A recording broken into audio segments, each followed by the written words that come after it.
Episode start होते ही सबसे पहले हम देखते हैं angel god versus sea god की फाइट स्टार्ट हो जाती है और उसी के साथ ही क्या नेक्स्ट कहती है क्या सी गॉड की जो थोड़ी सी बची कुची पावर इस वर्ल्ड में मौजूद है, क्या वो पावर भी मुझे तांगसेन को किल करने से रोकना चाहती है? क्या तुम तांगसेन को बचाने के लिए इतने ज्यादा लालची हो चुके हो और हर हाल में ही तांगसेन को अपना इनहेरिटर बनाना चाहते हो? जिसके साथ ही इन दोनों के दरमियान बैटल स्टार्ट हो चुकी होती है, जहाँ पर स्टार्टिंग में किया नेक्स्ट के अटैक्स काफी ज्यादा इफेक्टिव होते हैं और जैसे ही वो सी गॉड को थोड़ा सा सप्रेस कर लेती है तो उसी के साथ ही दोबारा से अपनी डिवाइन टेक्निक को यूज करने लगती है, जिसे देखते ही सी गॉड भी अपनी डिवाइन पावर का यूज करने लगते हैं और उसी के साथ ही इरेटिक वेव्स को जनरेट करते हैं, जो सारी वेव्स ही क्यान नेक्स्ट के काफी ज्यादा क्लोन्स के क्रिएट हुए अटैक्स को बहुत ही आसानी से होल्ड कर रही होती हैं और उसी के साथ इस पावर को टोटली रिफ्लेक्ट करती जा रही होती हैं, जिसके साथ ही तांगसेन कहता है हालांकि क्यान नेक्स्ट की गॉड लेवल पावर की फ्लक्चुएशन सी गॉड के ओरा से भी काफी ज्यादा स्ट्रॉन्ग है, मगर फिर भी सी गॉड ने क्यान नेक्स्ट की सारी एनर्जी को इरेटिक वेव्स का यूज करते हुए बहुत ही आसानी से काउंटर कर लिया है।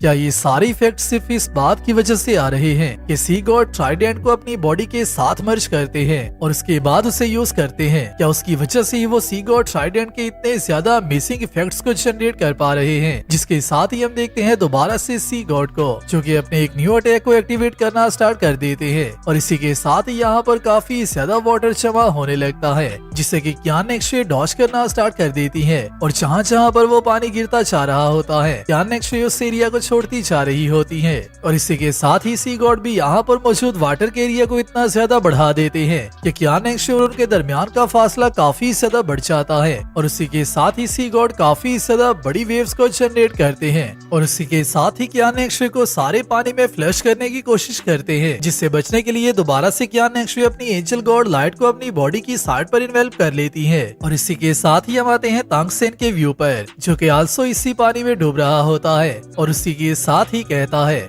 लॉर्ड सी गॉड, मैंने आपको काफी ज्यादा डिसअपॉइंट किया है। मगर उसी के साथ ही सी गॉड तांगसेन से कहते हैं तुमने बहुत अच्छी कोशिश की है और इसी के साथ ही सी गॉड अपनी पावर का यूज करते हुए तांगसेन की लॉस हुई पावर और तांगसेन की एग्जॉस्ट हुई सारी फिजिकल बॉडी को रिकवर करना स्टार्ट कर देते हैं और उसी के साथ ही तांगसेन से कहते हैं अभी के लिए मैं यहाँ से हमेशा के लिए जा रहा हूँ और मैं इस बात की उम्मीद करके जा रहा हूँ कि एक वक्त ऐसा जरूर आएगा जबकि वक्त तुम जरूर मेरी पावर को इनहेरिट कर लोगे। जिसके साथ जैसे ही सी गॉड यहाँ से चले जाते हैं तो उसी के साथ ही तांगसेन की सारी इंजरीज रिकवर होने के बाद जैसे ही तांगसेन अपनी आंखें खोलता है तो तब तक तांगसेन के सी गॉड ट्राइडेंट का हार्ट क्रश हो चुका होता है, जिसे देखते ही तांगसेन काफी ज्यादा शॉक हो जाता है और उसी के साथ ही कहता है मुझे ऐसा लग रहा है मेरे सी गॉड ट्राइडेंट के पास भी अपनी साउल नहीं रही, जो बात मुझे काफी ज्यादा परेशान कर रही है। मगर उसी के साथ ही तांगसेन कुछ सोचते ही कहता है अभी के लिए मेरे लिए यहाँ से ज्यादा जरूरी अपने फ्रेंड्स के पास पहुँचना है क्योंकि वो सब लोग मेरा वेट कर रहे हैं और इसी के साथ ही तांगसेन यहाँ से निकल पड़ता है। जिसके साथ ही हम आते हैं सारे श्रेक डेविल्स के व्यू पर,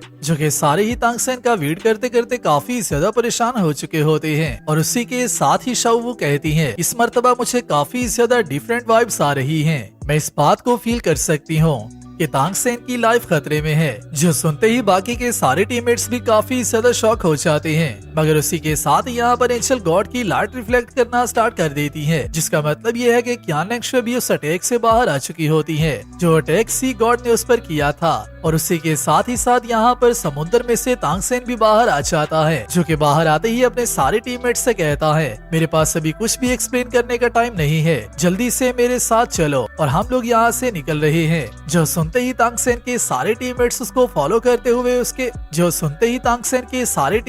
फॉलो करते हुए सी गॉड वेस्ट सी बैरियर में आ जाते हैं और इसी के साथ ही तांगसेन अपने सारे टीममेट्स की बॉडीज और ओरा को हाइड करने के बाद यहाँ से डीप सी में जाना स्टार्ट हो जाता है। मगर जैसे ही तांगसेन अपने टीममेट्स के साथ यहाँ से निकलता है उसी के साथ ही क्यान नेक्स्ट यहाँ पर अपीयर हो जाती है, जो कि आते ही दोबारा से तांगसेन की बॉडी को स्कैन करना स्टार्ट कर देती है। मगर जबकि तांगसेन अपने सारे टीममेट्स को लेकर डीप सी में जा चुका होता है तो क्यान नेक्स्ट चाहे फिर एक गॉड भी क्यों ना हो, उसे तांगसेन का मुकाबला करने में जमीन पर ही इतनी ज्यादा मुश्किल हो रही थी। तो वहीं पर सी में तांगसेन का मुकाबला करना कियान नेंगशे के लिए और भी ज्यादा मुश्किल काम है, जिसको कि कियान नेंगशे भी अच्छे से समझती है और उसी की वजह से ही तांगसेन के पीछे नहीं चाहती और उसी के साथ ही कहती है जैसे ही तुम गॉड बन जाओगे तो उसके बाद तुम और मैं दोबारा से एक मर्तबा फाइट करेंगे और मैं भी ये देखना चाहती हूँ कि आखिरकार तुम्हारे गॉड बनने के बाद सी गॉड ज्यादा पावरफुल निकलता है या फिर मेरी एंजल गॉड की पावर ज्यादा पावरफुल निकलती है।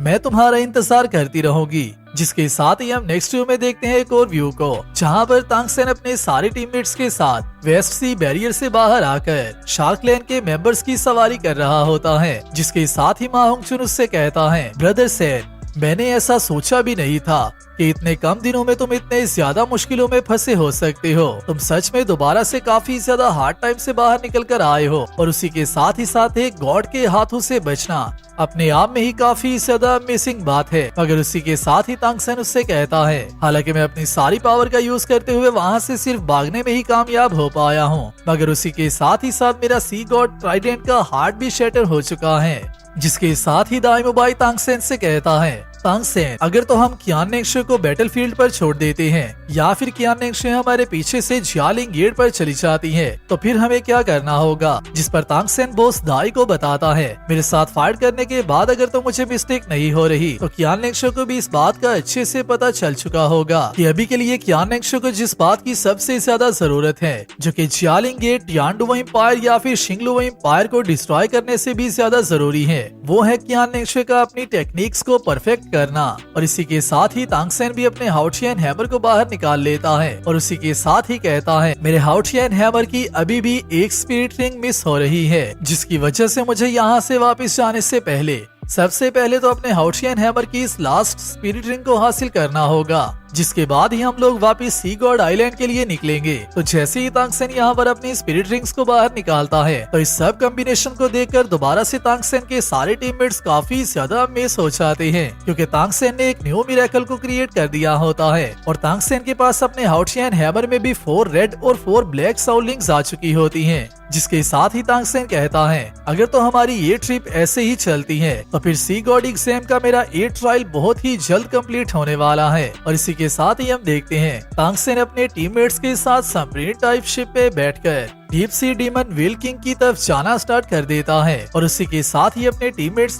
जिसके साथ ही हम जैसे इंटीरियर व्यू पर आते हैं तो उसी के साथ ही ऑस्कर कहता है, deep sea demon whale king ने लास्ट के टाइम हमें सच में काफी ज्यादा हार्ड टाइम दिया था और हमारी हालत ही खराब कर दी थी, मगर इस मर्तबा हम उससे इस बात का बदला भी लेने वाले हैं, क्योंकि हम लोग वो वाले श्रेक अकेडमी के वो श्रेक मॉन्स्टर्स नहीं रहे जो कि लास्ट के टाइम थे। अभी के लिए हम लोग भी काफी ज्यादा पावरफुल हो चुके हैं। जिसके साथ ही शाओबाई दोबारा से इन सबको बताती है, deep sea demon whale king की कल्टीवेशन एक तो काफी ज्यादा पावरफुल है, दूसरा उसकी रियल पावर के बारे में अभी तक किसी को भी नहीं पता। इवन कि अगर तो मास्टर बोसाइक्शी भी चाहे तो वो भी deep sea demon whale king को बीट नहीं कर सकती, जिसकी वजह से तुम सबको अपना ख्याल रखना होगा। जिसके साथ ही तांगसेन कहता है, लास्ट के टाइम जब मैं सी गॉड आइलैंड से अपनी जर्नी के लिए निकला था तब के वक्त सीनियर बोसाइक्शी ने मुझे कुछ इन्फॉर्मेशन बताई थी जो कि deep sea demon whale king से रिलेटेड थी, और उन्होंने मुझे ये भी बताया था कि deep sea demon whale king बहुत ही जल्द एक ड्रैगन गॉड बनने वाला है। जिसके साथ ही तांगसेन शाओबाई से कहता है, तुम तो हमारे से भी ज्यादा deep sea demon whale king को जानती होगी, तो जल्दी से हमें उसकी एबिलिटीज और उसकी सारी पावर के बारे में बताओ। जिस पर शाओबाई काफी ज्यादा फनी रिएक्शन देते हुए इन सब से कहती है, असल बात तो ये है कि मैं भी deep sea demon whale king को ना तो कभी मिली हूँ और ना मैंने कभी उसे देखा है, जिसकी वजह से मुझे भी उसकी एबिलिटीज और उसकी पावर के बारे में नहीं पता।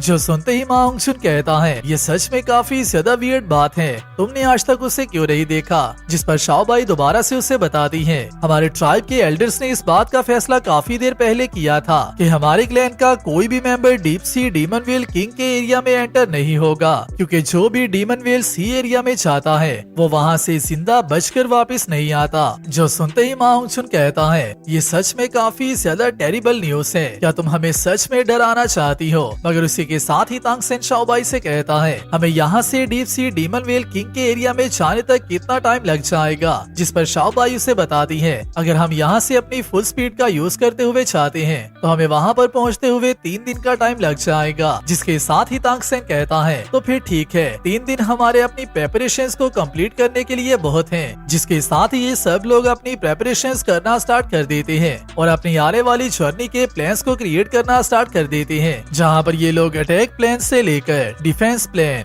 और उसी के साथ ही साथ बैकअप प्लान्स को भी क्रिएट कर रहे होते हैं। और तांगसेन की नेचर को देखते हुए आप सबको इस बात का अच्छे से पता होगा कि तांगसेन हमेशा ही एक्स्ट्रा प्लान्स को भी क्रिएट कर लेता है और उसी के साथ ही साथ तांगसेन की एस्टिमेट भी काफी ज्यादा एक्यूरेट ही होते हैं। जिसके साथ ही नेक्स्ट वीडियो में हम देखते हैं, तांगसेन अपने सारे टीममेट से कहता है, जैसे ही मैं डीमन वेल किंग के साथ फाइट करना स्टार्ट कर दूंगा तो उसके बाद तुम सब लोग इस एरिया को ढूंढकर यहाँ से deep sea demon well king की बॉडी के हर पार्ट पर अटैक करना स्टार्ट कर देना। जिसके साथ ही हम नेक्स्ट वीडियो में देखते हैं डीमन वेल सी एरिया को और इसी के साथ ही हमारा पार्ट 1 यहीं पर कंप्लीट होता है। वीडियो आपको अच्छी लगी है, वीडियो को लाइक कर दो और नेक्स्ट आने वाली वीडियो के लिए चैनल को सब्सक्राइब लाजमी कर लेना। मैं मिलता हूँ आप सबसे नेक्स्ट वीडियो में, तब तक अपना और अपने प्यारों का ख्याल रखियो।